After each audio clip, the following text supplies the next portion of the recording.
This is your opportunity to change anything. Behaviorally, you can change anything you want. Not everything you want, right? That's the problem.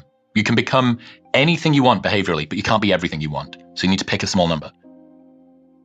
What would have to happen at the end of next year to look back and consider this year a success? I think that really helps to just give you a bit more perspective. And it usually comes down to only a few things. Setting the bar unrealistically high does not increase your performance. Imagine this. Imagine that you went into a buffet and you made your plate as big as possible. You said, I want all of these things. I'm going to put all of this stuff on my plate. And my stomach is going to expand to be able to fit it. That's not the way that our stomachs work. And that is not the way that our workloads work. So, first rule, in order to pick something up, you have to put something down. Don't assume that just because you've loaded more onto your workload plate, your work capacity will expand to be able to fit it into your stomach. Now, that's not the way that it works. Make the assumption, I can do no more than I'm doing now. I can switch stuff, but I can't add more in. Maybe you can. Maybe you're going to be able to squeeze your phone time. Maybe you're going to be able to become more efficient, more productive, whatever. But it's safer to just assume this is the pie that I'm playing with. And in order to pick something up, I have to put something down. That means I'm going to have to take something off the plate. We don't think about subtraction because we think of addition. Unfortunately, you can't take somebody else's purpose or success. You can't wear it as a suit. It's a bad idea, right? Because it's going to not fit. Let go or be dragged. That means if you're not careful with how you design what it is that you chase after, you can spend your entire life realizing that you climbed a huge ladder that was leaning up against the wrong wall. The big picture goals are going to be hard for you to get to. But if you just think 1 year ahead, okay, now we can start to talking about a plan to do that. If I could only achieve one thing today, start of every day, if I could only achieve one thing today, what would that be? And it's the big thing. It's usually the scary thing. It's usually the thing that you probably don't want to do. How many times does someone go and clean the cupboard in the kitchen that hasn't been touched for 6 months? I'll rearrange all of the plates because they don't want to have that conversation with their boss. Because they don't want to face that particular piece of work, which is like big and scary and I don't really know how to tackle it, how to begin. You will do everything that doesn't need to be done in order to avoid the one thing that does. It's because it's a big, scary task. That people will endure months, years, decades of misery to avoid a couple of days of pain. And that makes sense. It's a good trade in some ways, but over time, you're going to accumulate an awful lot of discomfort. Permanently being busy stops you from being able to listen to fleeting thoughts that are in the back of your mind. Mm-hmm. And that quiet voice is usually the really powerful one. The answers you seek are in the silence you're avoiding. So, lessons about problems and stress. Number one, problems are a feature of life, not a bug. And there will never come a time when you have no problems. What, you think you were going to wake up one day and there be no more problems, like completing a video game level and going to a map where there's nothing there? Right? Things are always going to incur problems. Your problems will change, but having problems is going nowhere. Number two, whatever negativity is consuming your thoughts probably won't matter in 3 months' time. Like in 3 months, you won't remember the corrosive texture of your own mind or the boring, repetitive things that you thought, or maybe even what you worried about. I think, what were you worrying about 3 months ago right now? Probably can't remember. But all of the time that you spent worrying will have passed. So you're sacrificing your joy and your presence in the moment for a problem that you won't even be able to recall in the future. So learning comes from the edges. Number three, change is uncomfortable. And it rarely occurs without a lot of stress. Learning comes from the edges? From the edges. What does that mean? Proximate zone of development. What does that mean? You pushing yourself just beyond what you're comfortable with. And sometimes this can be emotional pain too. Leaving the job happens when you get pushed out of region beta on the bottom end. Or growth happens when you overextend yourself the right amount. Not so much that you get injured, but so much that you're challenged. That this is a new zone for you to get into. I'm clawing up, wow, and it expands your potential, your idea of what you're able to do, and it pushes you so that your system becomes more resilient on the other side.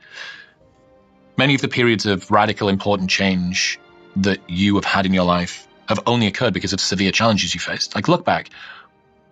Almost all of the big periods of growth in your life have germinated from your lowest points. In retrospect, would you have avoided them if you could? Probably not. So, yeah, this challenge is a gift. You can lean into discomfort as if you invited it through the door. It's like, oh, there we are. Hello. When we talk about metrics of success, you talk about observable metrics and hidden metrics of success. Yeah, so a lot of the time we'll trade a hidden metric for an observable metric. Something that's observable would be your job title, what your salary is per year, how many people know you, your bank balance, the size of your house, the car that you drive. Things people can see. Yeah, of course. Okay. The only way that your success can be judged is outwardly. So naturally, we trade something which people can't see for something that they can see. For instance, lots of people would trade a longer commute for a higher salary or a better job title. One of the problems that you encounter with that is that the length of your commute is one of the most correlated stats with your happiness. Longer commutes reliably make people more miserable. And what's the hidden metric that you've lost by doing that? Well, that's less time with your family, with maybe your kids that are growing up, with your wife to connect. That's less time to pursue your own passions, even if your job is your passion. So what about a more stressful career? Going to move into a different industry that's way more stressful, but it pays more. Observable metric. What's the hidden metric? What about the peace of mind that you have as you go to sleep at night?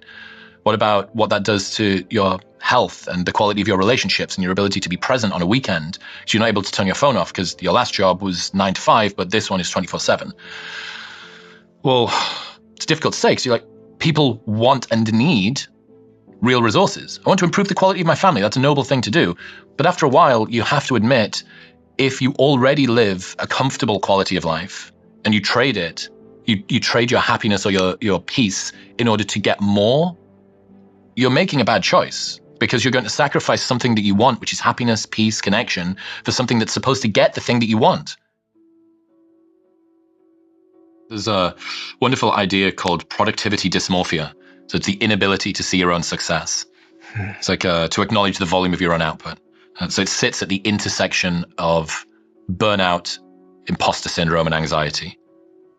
You think of it like ambition's alter ego, basically. Like the pursuit of productivity spurs us to do more while robbing us of the ability to savor any of the successes that we achieve along the way. So first off, people are not particularly good judges of how productive they are. I think so many people are whipping themselves into submission, saying you're not doing enough because in the past that motivated them to do more. Yeah. And after a while, you have to accept, I'm doing quite a lot.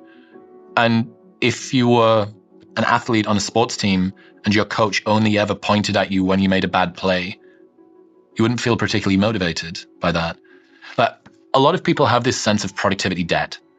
They wake up every day feeling as if they're already behind. And only if they dominate their entire day perfectly can they drag themselves back up to some minimum level of acceptable output. And only then can they go to sleep that night without feeling like a loser.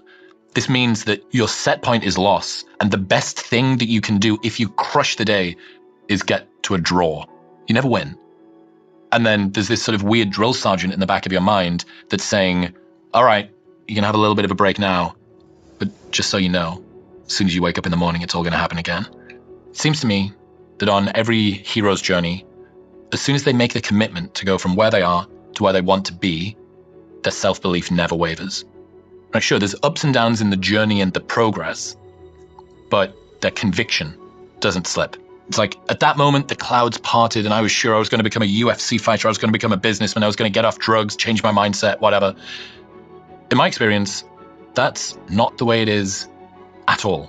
Like your entire journey of personal growth is just steeped in doubt and self-pity and uncertainty, and it tarnishes the whole experience. It's not sexy. It's not cool. You're like, this is supposed to be my Rocky cutscene. It's 3.5 minutes in the movies, but it's been 4 years for me. What's going on? There's not even the promise that there's any glory on the other side of it. And this is exactly why it's so much easier to just go back to your old patterns.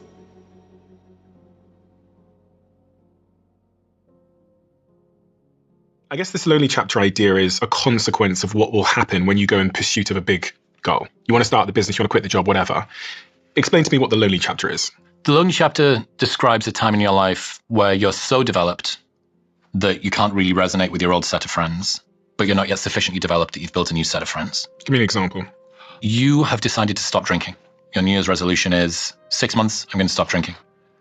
You can go out with your friends that want to go to the pub on an evening time, but you feel a little bit ostracized. So your change is creating some friction between you and them. your friends like to play Xbox on an evening time and that's how they hang out, but you want to start going to the gym. But your friends don't go to the gym. And then when you do hang out with them, you're talking about the gym because that's your new thing. And they're still talking about Xbox. So there is a friction that happens as you try to grow. Because if your friends don't grow at the same pace as you, you don't speak the same language. A friend referred to it as changing your dialect so much so that over time you and your friends don't even speak the same language anymore. And it's very uncomfortable because it's tempting to go back to the old life that you're used to, the old patterns, the old routines, the old friend groups, the old everything. And you have to stop doing the things that you know bring you validation in the moment to start doing things that you have no idea about whether it'll actually work. Like, you're going to tell me that I'm not going to go out with my friends this weekend because I'm going to keep my meditation streak going. Who even knows if meditation works, right? It's so much easier to just stay in the routine that you were previously, doing the same sorts of things. For you to pull away from that, you're going to have to do stuff usually that makes you more different, more easy to be mocked, and more alone. And the initial sad reality is that on your journey of personal growth, at some point, you may need to leave a group of friends behind who aren't growing at the same pace as you. But the really sad reality is that if you do it a lot, you may have to do this multiple times throughout your life. And it's not a value judgment about who's better or who's worse. It's just a stark reality of what happens when you start to make changes in your life. People make small changes. They do little things, lose 5 pounds, or they change companies. But how many people do you know that have really changed their mindset, lost 50 or 100 pounds, or changed careers, or moved from the city that they grew up in? It's rarer. And I think the reason that I love this lonely chapter idea is that it names something that a lot of people feel is a bug, not a feature of personal growth, which is this discordance with their old patterns and their old friend groups and the fact that they don't know whether the uncomfortability is supposed to be there. Is this discomfort right? Is my self-doubt? Surely I should just believe and see it, believe it, achieve it. Am I not supposed to just be, single-mindedly going toward my goal? This doubt is supposed to be there. I can promise you that every single person who has gone from a place where they didn't want to be to one where they did has had to go through this lonely chapter and deal with all of this. You can just do things. Just do it anyway. Do it tired. Do it sad. Do it lonely. Do it without a role model. Because if you're waiting for somebody to come along and give you that helping hand, sometimes you're going to be waiting too long. It reminds me so much of Jeff Bezos' shareholder letter where he talks about resisting the equilibrium. In his final 2020 shareholder letter said, differentiation is survival and the universe wants you to be typical. And the way that this dovetails into what you've said is your environment is very, very much holding you in place. And actually, in every facet of life, every organism is currently expending a huge amount of energy just to resist the pull to be typical. Regression to the mean. Exactly. So if you were to leave your friendship group now, the amount of energy it's going to take to stay untypical is tremendous. To be different in any context or environment, work is being done, to stay atypical. And I think about this as we come into the new year, which is if you're planning to be different, quit the job, go and be the violinist in Peru, start the cupcake business, it's going to cost you so much energy to resist the equilibrium that you better, going back to what you said about subtracting things, you better save energy somewhere else. I had a neuroscientist on the podcast that was the neuroscientist that discovered we have a biological budget of energy, literally like a bank account. And what tends to happen, I think, and why the New Year's stats are so horrific in terms of the amount of people that stick to their goals, is we go in search of a new state, a new life that's going to cost us even more energy to resist our current environment without budgeting for it by saving elsewhere. And I think about this through the lens as a business owner, because as a company, we'll become like the mean the minute we stop the fight, the minute we stop experimenting, the minute we stop pushing the boundaries, the minute you give up the fight, you will become every other show. That's what I meant when I said problems are a feature of life, not a bug. There will be no day when you don't have any problems. And railing against it, why is the flight delayed? Because flights get delayed. That's why. And did you think that there was going to be a day when no flights were delayed, that you're going to reach some escape velocity where this was no longer an issue? I love this analogy using escape velocity. Imagine that we've got a rocket ship here. So when this is taking off, on the launch pad is when it needs the most energy. The inertia is the highest, the resistance is the most. So that's when you need to use whatever fuel you've got. Use the chip on your shoulder from the kids that bullied you in school. Use your desperate desire to be seen by that girl out there. Use your need for validation from your parents, whatever it is. What happens when this takes off? This fuel source switches off, and then the booster rockets come on.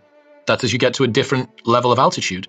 And now you're using a different sort of fuel source. And then this falls away, the bottom falls off, and it keeps on going. And then it gets into escape velocity. Use what you have at the start. And at the start, most people have way more discontent than they do love. Even this ties right back to New Year's resolutions, because if I am going to make a change and reach escape velocity, then I'm going to need to focus all my energy and therefore save leakage, like save wasted energy in this moment of time. And I've heard you talk about this when you do your annual review, that, again, it goes back to what I was saying, like, you do need to cut some shit, and you can't have it all at the same time if you are going to change your life.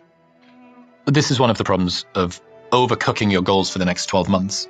I think you can probably do two big things in 2026. Two big things. You could probably lose 20 pounds and get a boyfriend that you really, really love. You can't do that and move cities and start a new business and learn to play the piano. No. And that, again, is why don't go into a buffet and assume that however much food you put on the plate, your stomach will just expand to fit it in. Because what you're going to guarantee is that you fail next year. You can almost guarantee that you fail at doing this thing. Is it great to set your sights high? Yeah, that's real cool. And maybe you've got lots of things that you want to do, but just what would have to happen by the end of next year for you to look back on it and consider it a success? And what if you created a rank ordered list? I'm like, okay, I need to kill one of these. And you left yourself with one or two. What's left? You'd only do one thing next year. Cross that off, cross that off, cross that. What am I left with? Oh, I really want to lose the weight. There we go. Now we can break that down into individual steps. I need to get a gym membership. I need to get some cool gym wear that makes me feel good as I go to the gym.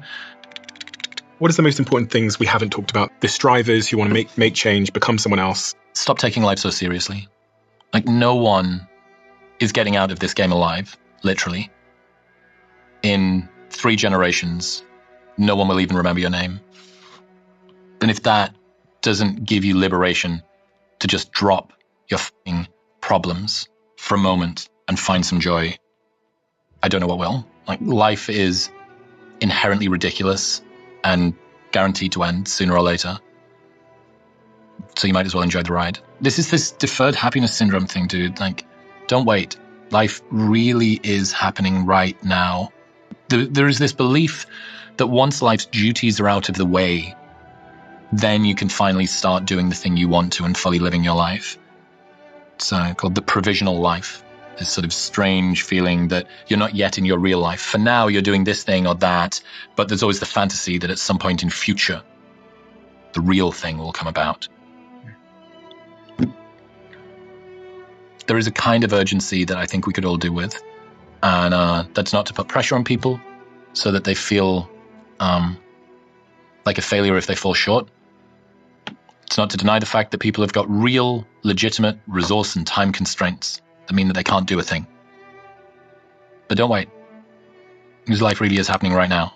And I can't think of many times when you're going to regret trying to make something happen